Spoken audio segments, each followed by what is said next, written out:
नमस्कार, आप देख रहे हैं न्यूज फॉर नेशन और मैं हूं प्रियदर्शन।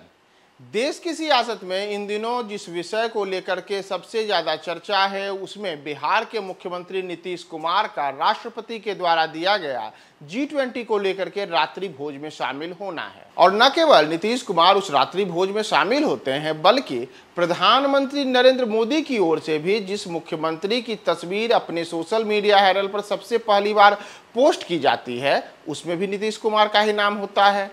तो इन सब के बीच अब राजनीतिक कयासबाजियों के दौर में ये बातें भी हो रही हैं कि क्या नीतीश कुमार और एनडीए के बीच में कोई नज़दीकी बढ़ने के ये संकेत हैं या फिर भारतीय जनता पार्टी और पीएम मोदी को हराने की जिस मुहिम को लेकर के बिहार के सीएम नीतीश आगे बढ़े हैं और इंडिया गठबंधन का उन्होंने गठन किया है, वह इंडिया गठबंधन को आगे और धारदार बनाने के लिए नीतीश कुमार और आक्रामक तरीके से पीएम मोदी के खिलाफ अपनी मुखर आवाज को पेश करेंगे। लेकिन इन सब के बीच एक और बड़ी बात जो सामने आ रही है और सियासी हलकों में जिसकी इन दिनों सबसे ज़्यादा चर्चा है वह यह है कि भले ही नीतीश कुमार ने 28 राजनीतिक दलों को जोड़ करके एक मंच पर लाने में सफलता पाई हो और इंडिया गठबंधन का गठन भी हो गया हो, लेकिन क्या इंडिया गठबंधन इसी प्रकार से अगले चुनाव तक एकजुट रहेगा? कहीं ऐसा तो नहीं कि इंडिया गठबंधन में शामिल कई बड़े घटक दल बीच रास्ते में ही छोड़कर चले जाएं? और बातें इसलिए क्योंकि अगर आप कुछ संकेतों को हाल के समय में देखेंगे तो कुछ ऐसे राजनीतिक दल हैं जिन्हें लेकर के अलग अलग तरीके की बातें हो रही हैं और कयासबाजियां लग रही हैं कि सबसे पहला झटका जो इंडिया गठबंधन को लग सकता है वह दिल्ली के मुख्यमंत्री अरविंद केजरीवाल दे सकते हैं।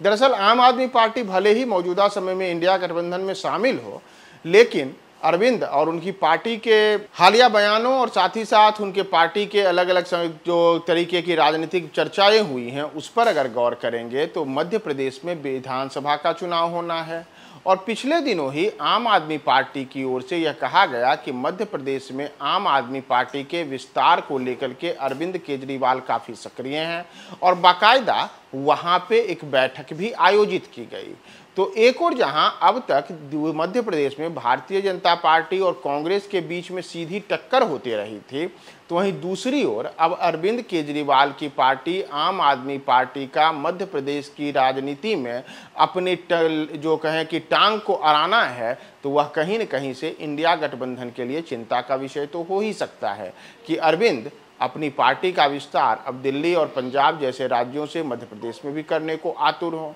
अगर याद करें तो पिछली बार भी इसी तरीके से अरविंद केजरीवाल की पार्टी आपने गोवा में जाकर के चुनाव लड़ा था और वहां भी बड़ा झटका कांग्रेस को लगा था। तो अब एक और जहां इंडिया गठबंधन को एकजुट रखने की बातें हो रही हैं, उसकी अलग अलग रणनीतियां बन रही हैं, तो दूसरी ओर आम आदमी पार्टी के इस पहल को लेकर के भीतर खाने चर्चा यह भी है कि आदमी पार्टी और अरविंद केजरीवाल की इस पहल का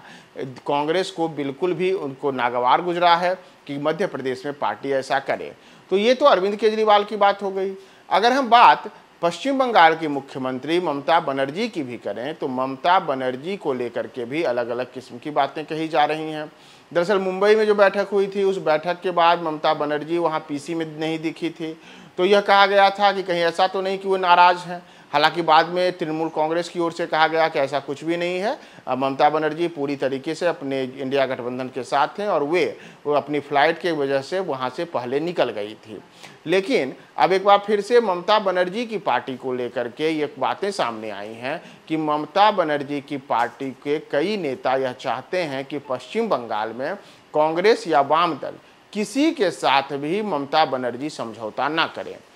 दरअसल अगर आप पिछले दिनों हुए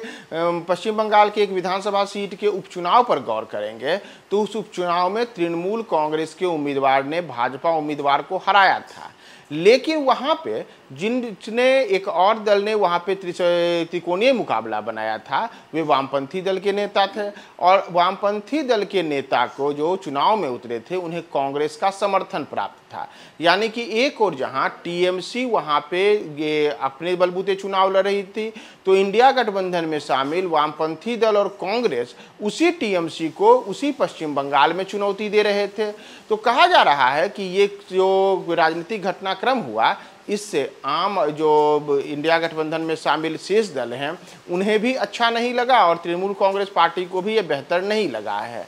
तो अरविंद केजरीवाल हों या ममता बनर्जी हों, इन सब को लेकर के अब ये कयासबाजी लगाई जा रही है कि संभव है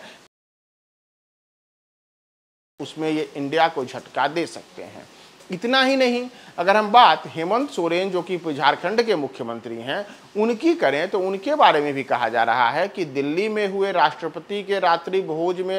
हेमंत सोरेन का जाना और फिर जोर शोर से वहां अलग अलग भाजपा नेताओं से मिलना, पीएम मोदी द्वारा हेमंत सोरेन की तस्वीर को अपने सोशल मीडिया पे पोस्ट करना, ये सब एक तरीके से एक लुभावना संकेत हेमंत सोरेन के लिए भी माना जा रहा है कि अगर आप एनडीए की ओर आएंगे तो आपके लिए दरवाजे खुले हैं। हालांकि इसे लेकर के कोई भी भाजपा नेता जुबान खोलने को तैयार नहीं है, लेकिन सूत्रों का कहना है कि इसे एक बड़े राजनीतिक संकेत के तौर पर देखा जाना चाहिए। तो एक और जहां इंडिया गठबंधन एकजुट है, वहीं दूसरी ओर जैसा मैंने आपको बताया कि चाहे मध्य प्रदेश में आम आदमी पार्टी की दखलंदाजी हो, चाहे पश्चिम बंगाल के विधानसभा उपचुनाव में इंडिया गठबंधन के घटक दलों का ही एक दूसरे के साथ चुनाव में लड़ जाना हो, या फिर केरल के में हुए उपचुनाव के दौरान भी कांग्रेस और वहां पे वामपंथी दलों का एक दूसरे के खिलाफ मुकाबले में उतर जाना हो, ये सब इंडिया के लिए शुभ संकेत तो कतई नहीं माने जा सकते हैं। और इन सब के बीच नीतीश कुमार और पीएम मोदी की हुई दिल्ली में मुलाकात भी